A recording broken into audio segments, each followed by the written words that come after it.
Vamos lá, Maceió, 8 da manhã, 32 minutos. Estamos começando mais um TV Mar News. Você que nos acompanha em qualquer ponto do planeta, receba o nosso forte abraço. Daqui pra frente, começando mais uma semana. Trazendo muitas notícias. Você daqui pra frente vai saber de tudo o que está acontecendo em Maceió, em Alagoas, no Brasil e no mundo. Os assuntos que ganharam repercussão nas últimas 24 horas. A movimentação no departamento de jornalismo da sua TV Mar Canal 25. Nós estamos ao vivo pelo portal gazetaweb.com. Você acompanha a nossa programação com tudo em alta definição, assim como também a ferramenta que você tem como baixar para seu smartphone, que é o aplicativo TV Mar, para poder acompanhar a nossa programação da palma de sua mão, com a tecnologia, com a qualidade do áudio, qualidade em imagem, que a TV Mar Canal 25 coloca à sua inteira disposição. Daí os mecanismos de contato para que você possa interagir com a nossa equipe, através também das redes sociais. Você pode acompanhar cada detalhe de cada programa também, os bastidores de cada programa aqui na nossa grade da TV Mar, emissora da organização Arnaldo Melo, programação genuinamente alagoana, pelo Twitter, pelo Facebook, pelo Instagram e no YouTube você acompanha os principais momentos dos programas, dos nossos convidados, aquela reportagem que você perdeu durante o dia. Nós vamos ter também todos os detalhes sendo colocados aí também no nosso YouTube. Você também tem os mecanismos de contato com a nossa produção, através do WhatsApp, já no vídeo para você. 991763777 é o contato com a nossa produção. Você pode, inclusive, mandar perguntas para os nossos convidados através desse mecanismo também, trazer a sua denúncia e nós vamos cobrir e cobrar das autoridades uma solução para seu problema. O 3377-9097 é o número da TV Mar Canal 25, você liga e o contato também acaba sendo mantido direto com a produção do programa, que tem o comando da Patrícia Barros. Manhã de segunda-feira, dia 21 de outubro de 2019. Já está indo embora o mês 10, né? Mas a semana está apenas começando. Vamos dar uma olhada então com imagens de Márcio Andrei. No clima, no tempo na manhã de hoje, na previsão desta segunda-feira, uma segunda-feira de sol com algumas nuvens na parte alta da capital alagoana. Observando aqui com essa imagem fantástica do estúdio da TV Mar Canal 25, imagens do Márcio Andrei, nós vamos trazer aqui detalhes, inclusive com essas imagens, de uma tendência de nuvens carregadas nos bairros Jacintinho, Cruz das Almas. Aqui na Jatiuca o sol aparece com muita intensidade e o calor também. Você daqui a pouco vai poder acompanhar mais detalhes a respeito do tempo e a previsão durante essa semana no decorrer do programa. Apivida sempre na bandeira do TV Mar News. Como você já sabe, patrocinador Saúde e Odontologia 3215-2523. Você já sabe, Apivida na bandeira do TV Mar News, tá certo? Olha só, o caso Danilo continua sendo acompanhado de perto pela reportagem da TV Mar Canal 25. E nós, naturalmente, vamos trazer mais detalhes daqui para frente com essa reportagem. Mais um caso gravíssimo chega à Defensoria Pública com violência contra a criança e o pior, contra a vida da criança. Nós estamos aqui na Defensoria Pública para ouvir dois grandes, importantes defensores públicos. O coordenador do Núcleo Criminal da Defensoria, que é o doutor Marcelo Barbosa, e também o doutor Otoniel Pinheiro. Vamos saber detalhes sobre o desdobramento desse caso, quando o padrasto e a mãe do garoto foram convocados, claro, pela polícia para a apuração do caso. E aí, segundo eles, aqui na Defensoria Pública, alegaram sofrer violência, coação e vamos ver o agravamento desse caso para que a Defensoria prossiga a partir de agora tomando as devidas providências. Vamos falar primeiro com o doutor Marcelo Barbosa, defensor público coordenador. Como é que está a situação? Como foi a denúncia que chegou aqui na Defensoria? Olá a todos os telespectadores. Vejam, o casal procurou a Defensoria Pública noticiando a morte, que já havia sido noticiada antes na imprensa, e nos comunicou que foram levados até a Delegacia de Homicídios aqui da capital, em momentos distintos, no período da noite, por volta de 7 horas, primeira a dona da Cineia e o senhor Zé Roberto ali por volta de 11 horas da noite, liberados ambos já só às 4h30 da manhã, né? E durante esse período todo que ficaram lá, em salas separadas, os dois alegaram que, numa sala e noutra, receberam tortura, sobretudo tortura psicológica, por parte dos policiais civis, dos delegados e policiais civis que participavam da investigação lá, pressionando ambos para confessar. Pressionando o padrasto da criança para confessar a própria autoria do crime e, por outro lado, pressionando a dona da Cineia para que ela confessasse que estava encobrindo o marido, o padrasto do garoto. A gente espera que as instituições apurem com cuidado esse caso, porque, como eu disse anteriormente, são duas situações distintas agora. A primeira, que não se pode esquecer jamais, é a própria morte do garoto Danilo. Essa investigação precisa ser conduzida de forma séria, a sociedade merece, a família merece, precisa do esclarecimento dessa morte. Por essa razão, inclusive, a Defensoria Pública já pediu ao delegado-geral do Estado o afastamento de toda a equipe que já estava encarregada da investigação desse caso, para a colocação de outros policiais civis, outros delegados de suas respectivas equipes. Em seguida, o acompanhamento dessas investigações em cada uma das instâncias que for feito, tanto na Corregedoria da Polícia Civil, nos outros órgãos, Conselho de Segurança, enfim. Isso vai ser acompanhado também pelo Núcleo de Tutela Coletiva e Direitos Humanos da Defensoria Pública, porque trata-se de uma atuação da Defensoria Pública legal, prevista na Constituição Federal, que é para proteger o cidadão desse tipo de abuso. Vamos aqui agora conversar com o doutor Toniel Pinheiro, ele que vai dar prosseguimento a todo esse trabalho da Defensoria Pública. Quais as suas primeiras medidas, quais os primeiros passos a partir de agora? Saudações, Fernando Palmeira, saudações aos telespectadores da TV Mar.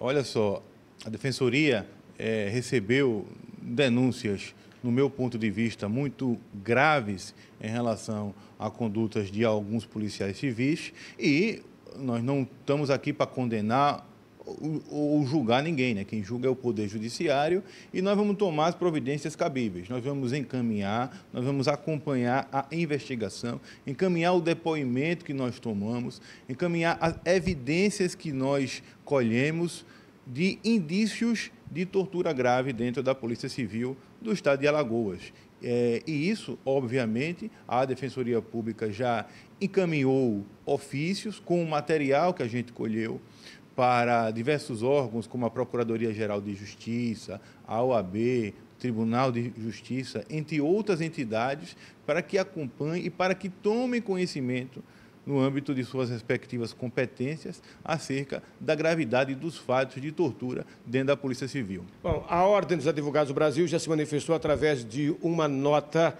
dizendo que vai encaminhar tudo para o núcleo da OAB para tomar conta dessa situação, ou seja, os advogados que fazem parte também do Núcleo de Defesa dos Direitos da Criança e do Adolescente já começam a se manifestar e se mobilizar para junto à Defensoria Pública, com certeza também a participação obrigatória do Ministério Público e ainda, claro, e depois a resposta e as decisões por parte do Poder Judiciário de Alagoas. Aqui da Defensoria Pública de Alagoas, com as imagens de Chico Nogueira, Fernando Palmeira para a TV Mar da organização Arnoldo Melo, no canal 25 da NET.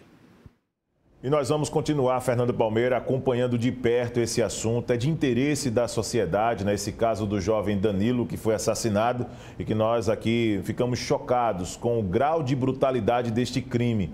E estamos, sim, esperando esclarecimentos, a ação imediata da Justiça para poder trazer as informações suficientes para a sociedade e para a segurança pública também vai o recado. Trabalhem com força, com velocidade para poder elucidar esse caso. É o que nós vamos continuar pedindo aqui em nome de toda a sociedade. A Comissão de Meio Ambiente da Assembleia Legislativa de Alagoas realiza nesta segunda-feira uma audiência pública para tratar do vazamento e recolhimento do petróleo que atingiu pelo menos 150 praias do Nordeste. Inclusive, recebi uma imagem chocante nesse final de semana, no município de São Bento, próximo ali a Japaratinga, uma tartaruga coberta de óleo, lutando para viver, e a população em um clima de desespero também, querendo que a vida do animal pudesse ser preservada, e fez aquele trabalho ali também, né? Cada dia que passa nós estamos recebendo nas redes sociais todos esses impactos, e o desastre ambiental sem precedentes que está aí debaixo dos nossos olhos será debatido também no plenário da Assembleia Legislativa hoje à tarde, a partir das 3 horas. Tenho o prazer de receber aqui no estúdio o deputado estadual Davi Maia, um dos responsáveis por essa Comissão do Meio Ambiente da Assembleia Legislativa. Davi, muito obrigado pela presença. Gostaria que você falasse como tem acompanhado, como parlamentar e também defensor das questões ambientais, todo esse problema que vem deixando nós da região Nordeste, o mundo inteiro, nesse clima de alerta, nesse clima de muita tensão. Bom dia. Bom dia, Viderlan. Bom dia a todos os telespectadores. É a segunda reunião já que a Assembleia faz. Nós fizemos uma reunião de emergência extraordinária logo no início das aparições da mancha, por entender que é um cenário de emergência, uma catástrofe ambiental nunca antes vista nessa região do Brasil. O Nordeste, que com todos os seus problemas, tem o turismo, especialmente no desenvolvimento sustentável, o seu grande pilar de desenvolvimento local. E que agora está sob risco por causa de uma falha estritamente humana. E eu, como presidente da Comissão de Meio Ambiente da Assembleia, e todos os deputados estão muito preocupados com o que pode vir a acontecer. Nós encontramos aí algumas falhas de procedimento, tanto do governo federal quanto do governo estadual, e queremos que elas entrem em consonância e que possam desenvolver um bom trabalho. Que tipo de falhas vocês encontraram no governo federal e no governo estadual, ao ponto de levar também essa participação bem mais próxima da sociedade, deputado? Viderlan, desde quando isso aconteceu, nós estivemos em loco. Estivemos em Coruripe, estivemos em Piaçabuçu, estivemos em Marechal Deodoro, registrando, fotografando. Inclusive, eu fiz questão de coletar todas as 27 amostras da mancha e entregar a cada deputado estadual na Assembleia Legislativa para que os deputados soubessem do que se trata o problema. O que podemos observar é, primeiro, na nível de governo federal, o governo demorou muito para acionar o Plano Nacional de Contingência, para acionar que todas essas entidades que têm expertise na área, como Petrobras, a Capitania dos Portos, a Transpetro, pudessem ser acionadas em mais rápido espaço de tempo. Eram para nós já termos colocado boias nessas regiões, porque nós sabíamos onde a mancha ia chegar. É interessante que a gente está demorando muito para descobrir de onde ela partiu, mas pela maré, pelo desenho da maré, a gente já sabia que ela ia atingir a Bahia, que ela ia atingir Sergipe, que ela ia atingir o São Francisco. Isso já estava desenhado e nós não nos preparamos para receber essa mancha. Do governo do estado, primeiro uma questão simbólica, que foi o governador. O governador demorou mais de 45 dias para ir visitar um local de impacto. E depois das emergências, das catástrofes que aconteceram no sul, como Feliz Deserto, Jequiá da Praia, mas basicamente Coruripe foi uma região muito afetada, e Piaçabuçu, especificamente na Foz de São Francisco, o governador não visitou, não sabe o que aconteceu nessa região. Só foi a Maragogi e Japaratinga, já agora depois de uma repercussão geral do Estado, cobrando a ele justamente um posicionamento político. É verdade que alguns órgãos estiveram presentes, como o IBAMA, e eu quero aqui homenagear os 14 agentes federais do IBAMA que tiveram nessas regiões, estão fazendo um trabalho hercúleo, a Marinha, através da Capitania dos Portos, que estiveram lá em Coruripe, eu vi eles limpando a rocha com escova, porque a rocha, as beach rocks, como são conhecidas, nossos arrecifes, eles têm uma porosidade muito grande, então ele absorve muito rapidamente esse petróleo, e eles lá limpando. O IMA, de alguma certa maneira, a Defesa Civil, encontrei com eles ontem em Maragogi, criaram um grupo de trabalho, mas politicamente era importante o governo do Estado, o governador, a presença do governador. O que nós temos nesse momento, Viderlan, são prefeituras que estão fazendo das tripas coração, sem condição financeira de arcar com essa consequência que não foi provocada por eles, que estão trabalhando de uma maneira sobre-humana. Eu vou lhe dar uma informação. Japaratinga recebe por mês R$150 mil de arrecadação de CMS. Em 4 dias, Japaratinga gastou quase que 50% desse recurso, com óleo diesel, com comida para as pessoas, para os voluntários, para as pessoas que estavam trabalhando. Então, como é que essas cidades irão ser ressarcidas se perdurar esse problema? Como é que o governo irá chegar? O governo tem realizado, o governo de Alagoas tem participado, Davi, de ações de limpeza, por exemplo, nas praias, pelo que você tem conhecimento. Você enxerga como até uma certa culpa do governo, uma situação assim? Eu não posso dizer culpa, mas... Na limpeza, que eu falo das praias, não pela tragédia. Eu não posso dizer culpa, mas eu posso dizer que existe uma letargia muito grande do governo do Estado.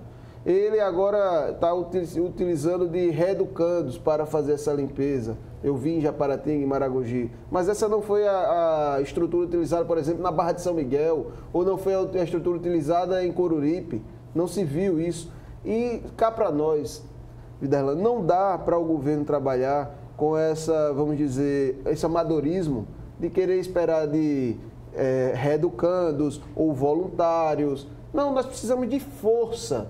Nós precisamos de especialistas, nós precisamos contratar pessoas. As prefeituras estão contratando a R$50 por dia pessoas da cidade e não conseguem bancar essa conta. É uma conta muito cara, muito alta para o município.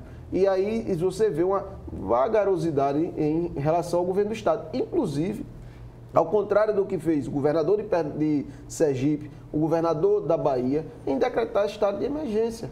O governador se nega, sem uma motivação técnica, a decretar emergência. O que nós temos é uma situação política de um confronto com o governo federal que não irá levar ninguém a lugar nenhum, não irá limpar as praias, esse confronto do governador com o presidente. E o que nós estamos vendo na prática é situações em estado de cidades em estado de emergência que não decretam por uma questão política. A exceção foi o município de Coruripe, que foi a pioneira e já decretou emergência para que esteja habilitada a receber recursos do Fundo Nacional da Defesa Civil e do Fundo Nacional de Meio Ambiente. No entanto, Viderlan, para que isso seja confirmado, o governo tem que reconhecer a emergência de Coruripe. Você espera que representantes do governo eles compareçam nesta audiência hoje, já que existe também uma convocação para prefeitos desses municípios mais afetados? Eu espero que sim, nós já temos algumas confirmações, como o secretário estadual de Recursos Hídricos e Meio Ambiente, que eu quero fazer um parêntese aqui. Nunca houve, pelo menos desse governo que eu tenha conhecimento, um secretário que tenha dado uma resposta à Assembleia tão rápida como ele. Nós conversamos quase que toda hora, porque eu recebo informações como Comissão de Meio Ambiente e passo para o secretário. Ele tem sido muito atuante em responder, mas ele confirmou presença, o IMA confirmou presença, o IBAMA confirmou presença, o ICMBio, além de entidades não governamentais, como o Greenpeace, o Instituto Biota, o Comitê da Bacia Hidrográfica do São Francisco, todos estarão presentes, e os secretários de Meio Ambiente e prefeitos, porque essa é onde a questão está pegando. Os municípios estão trabalhando, às vezes, sem capacidade técnica, sem condições efetivas de atender, mas da maneira que podem. E nós não estamos vendo essa disponibilização financeira, vamos dizer assim, nem do governo do Estado, nem do governo federal. Hoje, eu ouvi um representante da Marinha dizendo que o governo federal irá chegar com recursos, porém não diz como nem quando.